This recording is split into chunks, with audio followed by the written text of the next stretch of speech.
જૂનાગઢના વિસાવદરમાં રખડતા ઢોરનો આતંક સામે આવ્યો। બજારમાં બે સાંઢ પાખડતા બાઇક ચાલક પણ અડફેટે। બજારમાં બે સાંઢ પાખડતા એક બાઇક ચાલકને અડફેટે લીધો।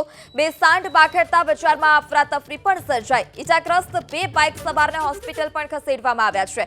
ત્યારે રખડતી રંજાડનો આતંક હજુ પણ યથાવત છે। ફરી એક વખત રખડતી રંજાડનો આતંક જૂનાગઢમાંથી સામે આવ્યો કે જ્યાં વિસાવદરમાં ભર બજારમાં બે સાંઢ પાખડ્યા હતા અને એક જે બાઇક ચાલક હતો, વાહન ચાલક હતો, તેને પણ અડફેટે લીધો।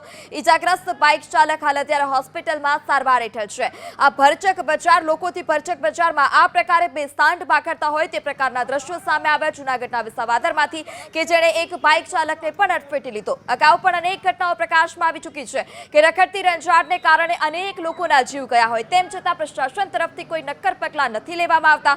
ત્યારે ફરી એક વખત આ પ્રકારની ઘટના સામે આવી જૂનાગઢમાંથી।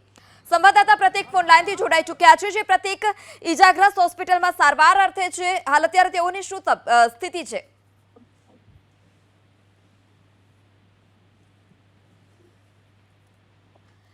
જી પ્રતીક, આપને અવાજ આવી રહ્યો છે? જી પ્રતીક, તો ફરી એક વખત ઘટના સામે આવે છે। સાંઢને જે પાખડતા સાંઢ હોય ભર બજારમાં તે પ્રકારના દ્રશ્યો સામે આવ્યા। શું વધારે માહિતી? ઇજાગ્રસ્તની હાલત શું છે? બિલકુલ, દ્રશ્યો આપ જે જોઈ રહ્યા છો જૂનાગઢના વિસાવદરના છે। વિસાવદરમાં ભર બજારમાં આ પ્રકારના દ્રશ્યો સર્જાયા હતા। બે આખલાઓ લડાઈ કરી રહ્યા છે અને તેનો ભોગ નિર્દોષ બાઇક સવાર બની રહ્યા છે।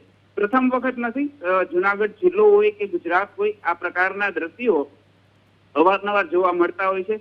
આ ઘટના જૂનાગઢના વિસાવદરમાં જે વિસાવદર જૂનાગઢ રોડ છે ત્યાં ભર બજારમાં બનવા પામી હતી। ઇજાગ્રસ્તોને તાત્કાલિક ધોરણે હોસ્પિટલમાં દાખલ પણ કરવામાં આવ્યા હતા। હાલ જે વિગત જાણવા મળી રહી છે તે મુજબ બંને જે બાઇક સવાર હતા જેને ઈજા પહોંચી હતી તેમની હાલત સ્થિર છે। સદનસીબે કોઈ મોટી તેમને ઈજા પહોંચી નથી। જી પ્રતીક, સમગ્ર માહિતી બદલ આભાર।